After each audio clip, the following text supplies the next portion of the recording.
Hello everyone, it's Yvonne back to do your bonus read. We're going to use the Tarot Mucha for this reading. But before I go any further, I just want to say to you guys, I know a lot of people have been asking me for personal readings and I've been putting you off because of moving house. And I've got to say, being back in Wollongong is it's a little bit strange for me. I know the place so well, but a bit strange to be living back here. But I'm loving where I'm working now, and I'm loving being in the area and trying to get used to everything again. But I've been away from here really for many years, but my children all live here, so I come backwards and forwards all the time. But for actually living here, I spent a year here in, oh, King of Wands jumping out there. I spent a year back here when my twin grandsons were born, but I haven't lived here since I think 2003. So I've been all off around the country, gypsy heart. Okay, so if you're up for personal readings and you've been hanging for me to settle, I will be ready on Monday. Somebody coming in with an offer. Could be dealing with a Pisces here, or someone with strong Pisces in their chart. Okay, cards are very lively today. I do want to speak, so let's see what we've got. Okay, so I need to tell you something. I tried to do this reading before and I just sort of started to rant again, and I thought, I've had my rant today, I'm going to sit back and just do this reading again. And I got the same card out, so I can't win.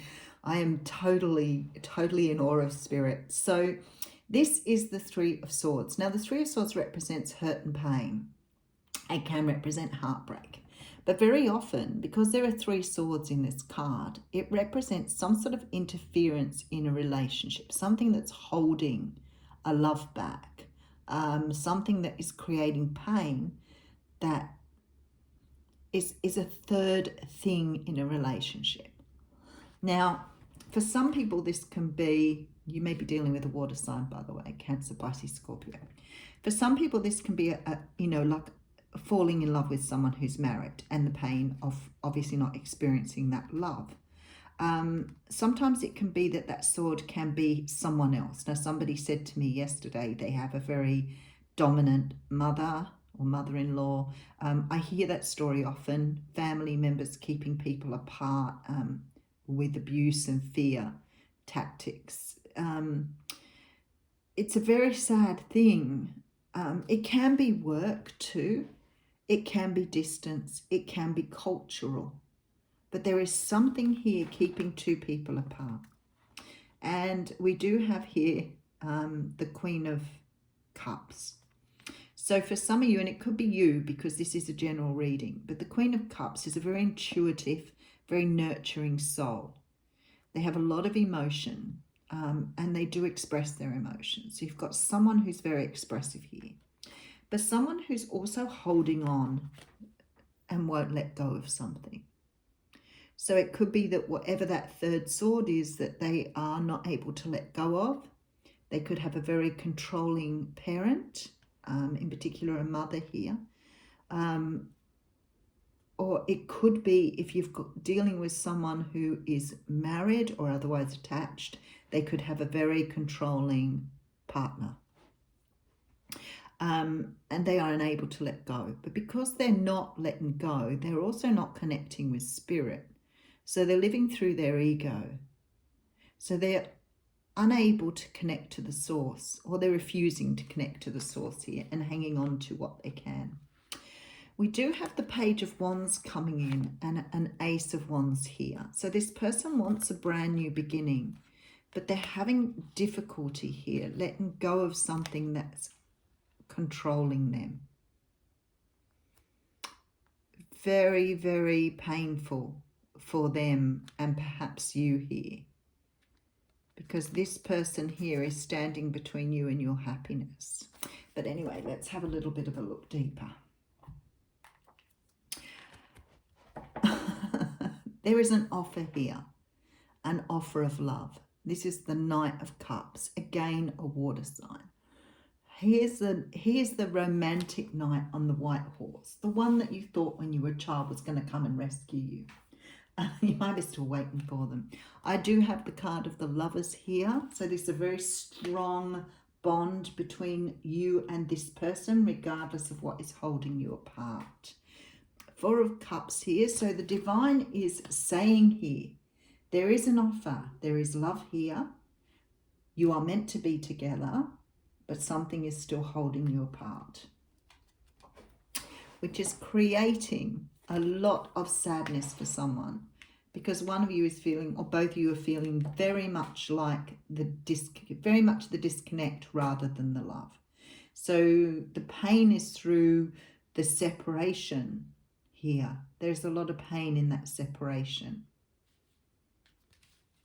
Okay, Four of Wands. So we're talking quite possibly a very strong soulmate relationship here.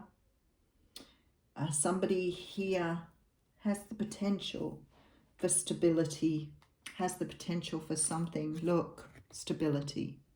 There's the potential for something long-term, beautiful, solid here. Absolutely. Somebody definitely wants to make an offer, but the movement is very slow here, very slow. Okay, and then it gets fast. Okay, well, that's quite interesting. Knight of Wands. We do have the Queen of Pentacles here. So we have water and earth strongly represented here. A little bit of fire. Someone trying to manifest something here. Okay, let's have a bit more deeper dig into this. Someone's broken hearted. Someone's hurting, experiencing pain.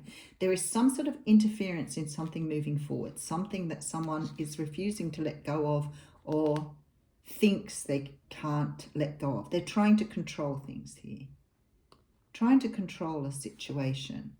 But you know what? With this Prince of Swords and this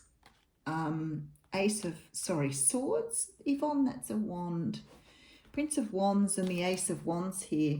Something is happening here. There's some sort of communication, passionate communication about a new start. There's this feeling here that an offer wants to be made.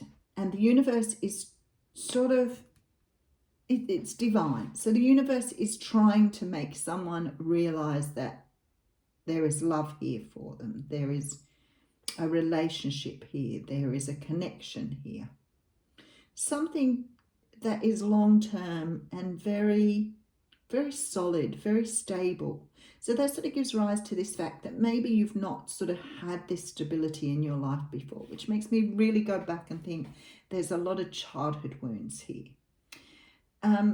Something here is holding someone back from making this offer. Now, it could be both sides, it could be one side.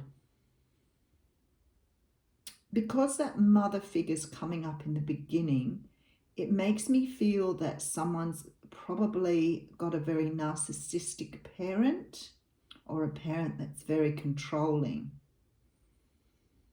And I do recall someone saying yesterday that they have a relationship that won't come together because of a mother or a mother-in-law. Really let someone stand in the way of your own happiness, seriously. But I get it, I do. It is really, really difficult if you have someone interfering in your life, and the only way you can deal with that is by completely taking them out of your life. Okay, so you have someone here who's standing in the way of something that is being divinely guided to you. There is a love here, something very deep, something very meaningful, something very long-term, and it's taking a long while to come through. And I feel like you feel that you've been left out in the cold, and you feel very frustrated and upset. What I want to say to you is the other person is feeling exactly the same way. You're mirroring each other. And there seems to be something that's holding the two of you apart here that needs to be recognized, acknowledged, and released. I feel that this person has taken a very long time up until now. They've wanted to offer something. They have been trying to creatively look at ways to bring this forward. but have been unable to connect to source or connect to their higher self. They've been denying this love, really. But there's a change. There is this passion just flying through here really, really quickly. Someone's grounding themselves. Someone's really understanding this journey here and moving forward. Someone's trying to manifest things here. The thing is, there's conflicting energy here. So I've got energy moving fast, energy moving slow, energy moving slow again. And it's like, I feel this person is stop-starting. What they're doing is they're making a decision, but then they're going back on their decision. And so the whole thing seems to be taking a very long time, but they are on their way. Can I say that to you? And that jumped out. The never-ending story. I love it. 37. Okay. You've got someone on their way to you, but they're stopping and starting. So their own fears, ego, and denial is holding them back. But then they give way to the divine. They give way to their higher self. They give way to the love and they start moving. But then the energy seems to come back in. It's like, I want this, but I keep stopping and starting and keep moving. I'm moving to, look, there you go. Okay, I should have pulled that card to start with. This person is trying to close out a cycle. That's why they're going backwards and forwards. The cycle needs to be closed. The door needs to be closed, but they're having trouble closing the door for whatever reason. If it's a third-party relationship, maybe this person is having difficulty closing the door on the past relationship for whatever reason. Maybe it's like someone said yesterday in one of their little write-ups, it was the mother or the mother-in-law that was creating a problem.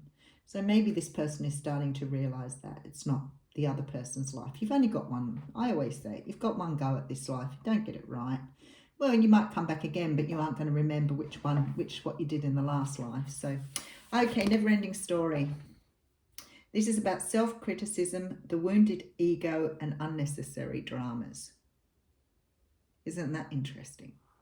So this is a story woven through the imperfect fabric of life that tells of hurt and loss, rejection and humiliation, self-loathing and arrogance, and all manner of suffering born of unnecessary dramas.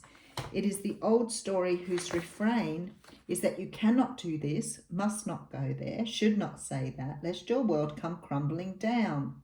Know that none of this is actually true. The sky's not falling. The voice you hear is just a small, scared, conditioned part of you that got stuck in a lie and wants to protect you and needs to be seen as a victim. Love that lost piece of you. Fear is all it knows. Distorted guidance is preventing you from being true to yourself. You are not your story, and the narrator is simply the voice of your fearful part, small and vulnerable and easily soothed. I sort of want to read the relationship part here, and I know that it's going long on the reading, but I think that it's really relevant. Sometimes your heart enters into a contract with another that results in pain, not because of abuse or neglect, but for other more complex reasons. Shame, fear of intimacy, and low self-esteem are the greatest challenges to the success of a relationship. Consider how valuable this knowledge is, however. Right now you have an opportunity for important healing, but you must reflect on the stories you weave about love, connection, abandonment, rejection, and loneliness. Not only do you need to begin a new story, you need to forgive yourself for telling yourself the old ones. Have compassion for the part of you that believes all those narratives. None of them were ever true anyway. And I think that's extremely relevant to this reading. I think you're dealing with someone who has rejection and abandonment issues. You could be the person who has the rejection and abandonment issues, but you know what? You're mirroring each other. So I think you both do. So this healing that you're going through to bring you back together is part of learning about that. Have a wonderful day.